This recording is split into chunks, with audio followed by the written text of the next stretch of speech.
ॐ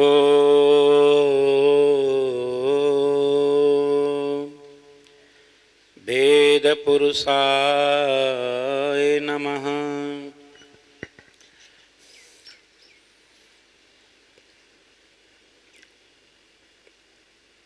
लक्ष्मीनाथ समारंभां नाथयामुनमध्यमाम् अस्मदाचार्य पर्यन्तां वन्दे गुरुपरम्परां। ज्ञानानन्दमयं देवं निर्मलस्फटिकाकृतिम् आधारं सर्वविद्यानां हयग्रीवमुपास्महे। कृष्णाय वासुदेवाय देवकीनन्दनाय च नन्दगोपकुमाराय गोविन्दाय नमो नमः।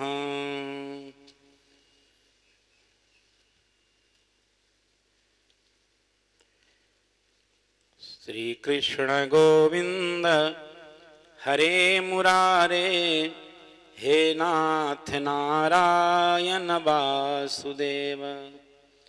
श्री कृष्ण गोविंद हरे मुरारे, हे नाथ नारायण वासुदेव। हे नाथ नारायण वासुदेव, हे नाथ नारायण वासुदेव। श्री कृष्ण गोविंद हरे मुरारे, हे नाथ नारायण वासुदेव। गोविंद मेरी यह प्रार्थना है, भूलूं न मैं नाम कभी तुम्हारा। निष्काम होकर मैं दिन रात गाऊं, हे नाथ नारायण वासुदेव। देहांत काले तुम सामने हो, वंशी बजाते मन को लुभाते। यही गीत गाते मैं तननाथ त्यागूं, हे नाथ नारायण वासुदेव। श्री राम कृष्ण देव की, श्रीमद् जगद्गुरु रामानुजाचार्य जी महाराज की, श्रीमद् जगद्गुरु श्री स्वामी जी महाराज की जय। जिज्ञासु जीवात्माओं, भक्तवांछा कल्पवल्ली, भक्तवांछा कल्पतरु, श्री प्रिया प्रीतम भगवान की महत्त कृपा से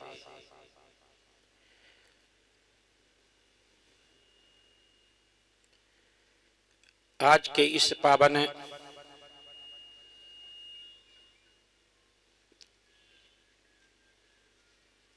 काल में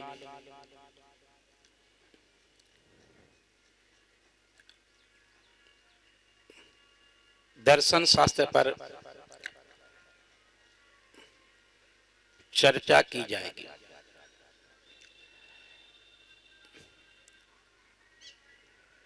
आप सभी को ज्ञात है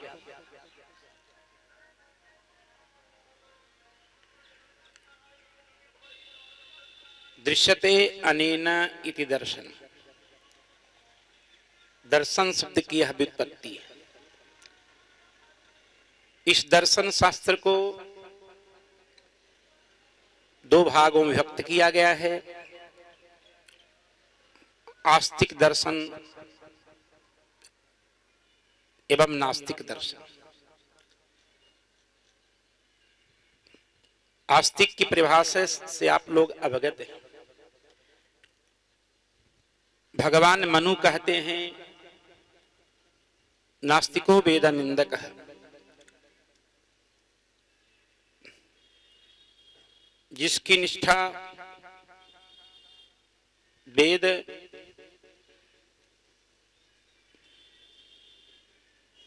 में है वह आस्तिक है, और जिसकी निष्ठा वेद में नहीं है वह नास्तिक है। नास्तिक दर्शन के अंतर्गत लोकायत दर्शन, जिसे चारुवाक्य दर्शन भी कहते हैं, चारुवाक्य, यावत् जीवेत सुखम जीवेत ऋणम कृत्वा घृतम पिबेत भस्मीभूतस्य देहस्य, जिसका यह सिद्धांत है, जो केवल प्रत्यक्ष को ही प्रमाण के रूप में स्वीकार करता है। दूसरा नास्तिक दर्शन है बौद्ध, और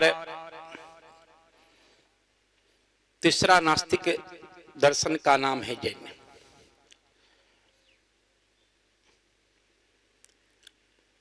ये तीनों दर्शन और इन तीनों दर्शन में निष्ठा रखने वाले दार्शनिक वेदनिष्ठ नहीं है। आस्तिक दर्शन को तीन भागों में व्यक्त किया गया है।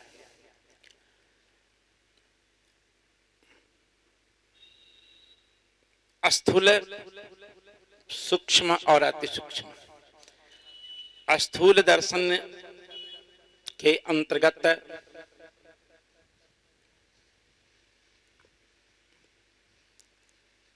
न्याय और वैशेषिक दर्शन आता है। सूक्ष्म दर्शन के अंतर्गत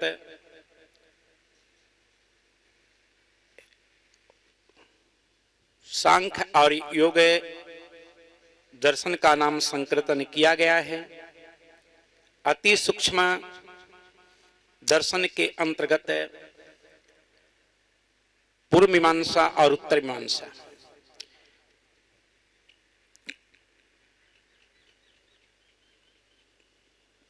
पूर्व मीमांसा को कर्म मीमांसा कहते हैं और उत्तर मीमांसा को वेदांत कहा जाता है। सज्जनों,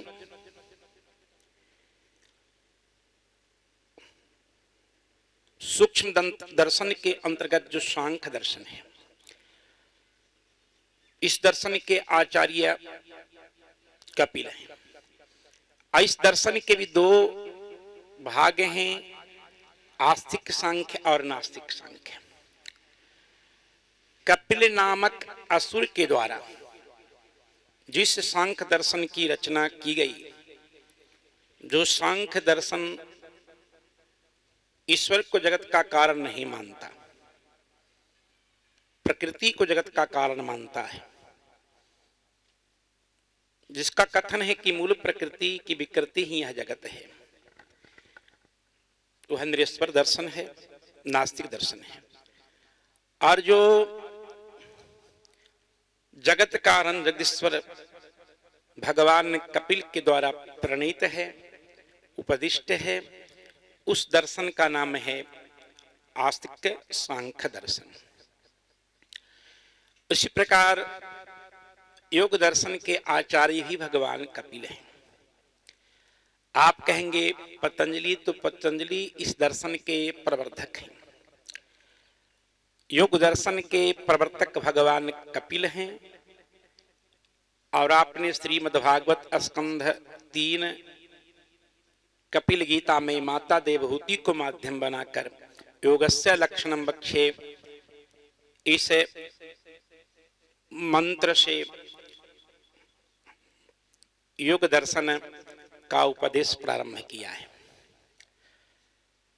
सज्जनों, योग दर्शन एक वैदिक दर्शन है। सनातन वैदिक दर्शनों में योग दर्शन की एक विशिष्टता है। यह योग दर्शन सैद्धांतिक होते हुए व्यवहारिक भी है। आप कहेंगे योग दर्शन किस धातु से निष्पन्न हुआ है? तो देखो, योग शब्द दो धातुओं से निष्पन्न हुआ है, एक युजुर योगे और युज समाधो। सज्जनों, युज समाधो धातु से जो योग शब्द निष्पन्न हुआ है,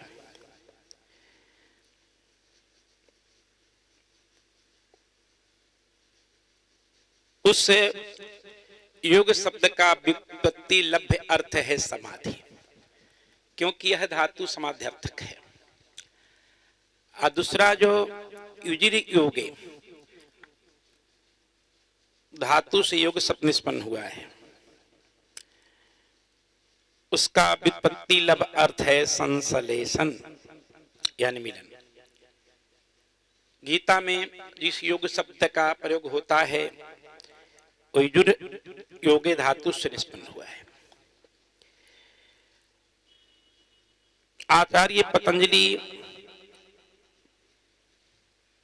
ने योग का लक्षण किया है। आप जानते हैं कि आचार्य पतंजलि ने योग्य सूत्र की रचना की। उसमें योग्य शब्द को परिभाषित करते हुए कहा, योगश्चित्तवृत्ति निरोध। चित्तवृत्ति का निरोध ही योग है। इस योग दर्शन को 4 अध्याय में विभक्त किया गया है। प्रथम अध्याय की संज्ञा है समाधि पाद, द्वितीय अध्याय की संज्ञा है साधन पाद, तृतीय अध्याय विभूति पाद और चतुर्थ अध्याय कैवल्य पाद। मैं आज द्वितीय अध्याय वर्णित यानी साधन पाद वर्णित अष्टांग योग पर संक्षिप्त व्याख्यान दूंगा, क्योंकि अष्टांग योग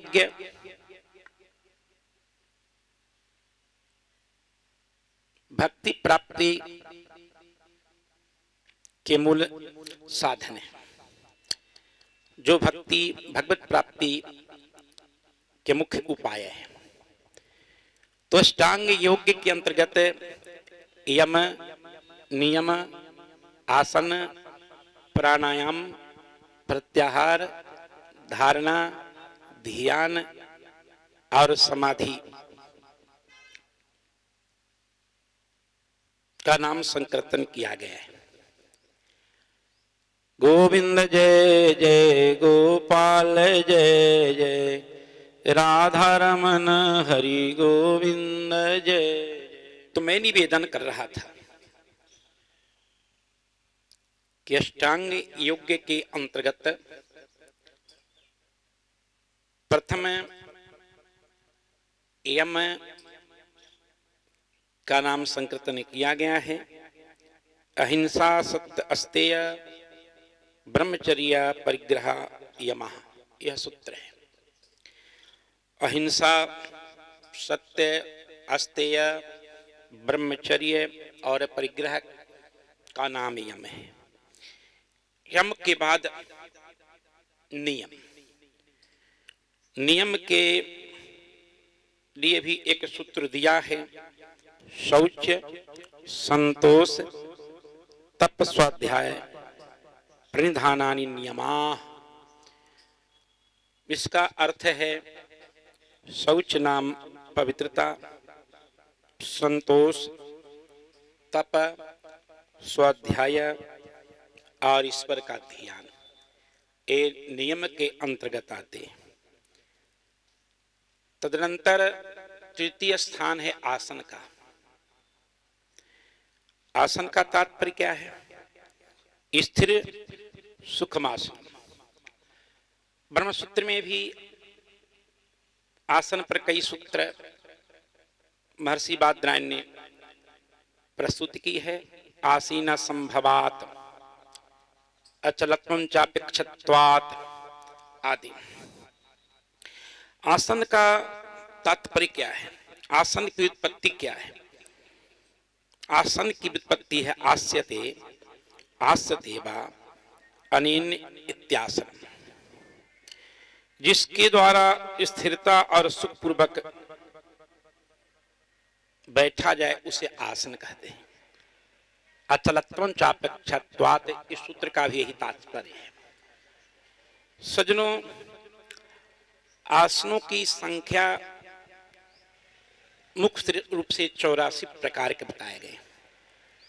इसमें मुख्यतः 4 आसन है।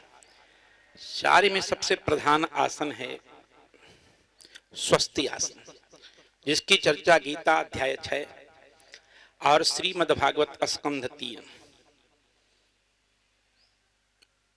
में की गई है। तस्मिन् स्वस्ति समासि आदि शब्दों के द्वारा। आसन के बाद प्राणायाम। प्राणायाम चर्चित शब्द है। आजकल आसन प्राणायाम की बातें लोग करते हैं। किसी का शरीर गुण हो गया है तो लोग कहते हैं भाई आसन प्राणायाम करो, यद्यपि उनको स्वयं पता नहीं कि आसन क्या है और प्राणायाम क्या है। प्राणायाम की विधि बता देते हैं, आसन की विधि बता देते हैं, लेकिन आसन क्या है, प्राणायाम क्या है, आसन और प्राणायाम की परिभाषा क्या है, इससे वे स्वयं अवगत नहीं है। प्राणायाम पर महर्षि ने प्रकाश डालते हुए लिखा, तस्मिन् सति श्वास प्रश्वासयोर गति विच्छेद। प्राणायाम यह एक सूत्र है। आप कहेंगे इसका अर्थ क्या है? तो आसन सिद्ध हो जाने के पश्चात श्वास एवं प्रश्वास की जो स्वाभाविक गति है, नेचुरल गति, वह अवरुद्ध हो जाती है। इसी का नाम प्राणायाम है। प्राणायाम के पश्चात प्रत्याहार का नंबर आता है। स्व विषया संप्रयोगे चित्त स्वरूपानुकार इंद्रिया नाम प्रत्याहार, एक प्राणायाम सूत्र है। इसका अर्थ क्या है, इसका तात्पर्य क्या है? तो इसका तात्पर्य इंद्रियों की बाह्य वृत्ति को समस्त जागतिक विषयों से हटाकर मन में विलीन करने के अभ्यास का नाम ही प्रत्याहार है। प्राकृत त्रैगुण के कारण जो इंद्रियां बाह्य विषयों में जा रही है, इंद्रियों को बाह्य विषयों की ओर से हटाकर और मन में अधिष्ठित करने का जो अभ्यास है, उसी का नाम प्रत्याहार है। प्रत्याहार के बाद धारणा, जिस धारणा की चर्चा श्रीमद्भागवत स्कंध 2 में की गई है, जिस धारणा के संबंध में राजा परीक्षित ने सुखदेव स्वामी से प्रश्न भी किया है। आपने सूत्रात्मक रूप से उत्तर भी दिया है। तो धारणा क्या है? तो सूत्र कहता है देश बंधस चित्तस्य धारणा, देश बंधस चित्तस्य धारणा। वाहि देशों में चित्त का स्थिर हो जाना ही धारणा है। वाहि देश का मतलब क्या है जी? नाभि प्रदेश, हृदय प्रदेश, या जो इस विषम विलक्षण विचित्र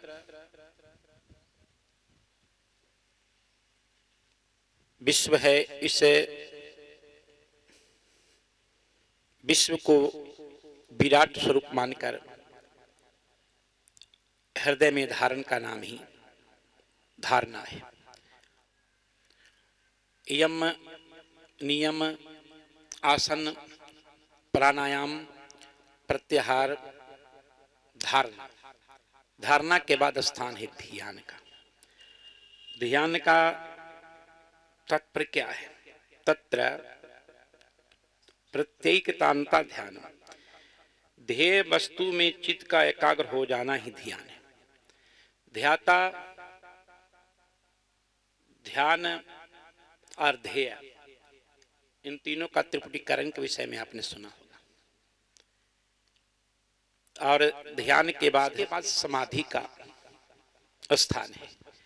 इस समाधि संप्रज्ञात और असंप्रज्ञात भेद से दो प्रकार के माने गए हैं। प्राकृत त्रय गुणों का अभाव हो जाना या केवल चित्त में सत्य गुण की स्थिति रहना ही संप्रज्ञात और संप्रज्ञात समाधि कही गई है। यही योग के अष्ट अंग हैं, जो भक्ति के अंग के रूप में स्वीकार किए गए हैं, जो भगवत भक्ति प्राप्ति के सोपान हैं, जो भगवत प्राप्ति के सोपान हैं, जिसे अष्टांग योग के माध्यम से साधक भगवान की पराभक्ति प्राप्त करके भगवत प्राप्ति करके कृत्य पूर्णकृत और अपेतकृत हो जाता है। सज्जनों, आप कहेंगे कि समाधि शब्द के लिए पतंजलि जी ने जो सूत्र दिया है, वो सूत्र क्या है? सूत्र का सूत्रार्थ क्या है? ऐसा समाधि है क्या? ठीक है, संप्रज्ञात असंप्रज्ञात भेद से समाधि दो प्रकार के होते हैं, योग भी दो प्रकार के होते हैं, संप्रज्ञात योग और असंप्रज्ञात योग। तो समाधि के लिए सूत्र है तदेवार्थ मात्र निर्भासम स्वरूप शून्यमिव समाधि। ध्यान में केवल देह के स्वरूप की प्रतीति होना तथा चित्त का अपना स्वरूप शून्य हो जाना ही समाधि है।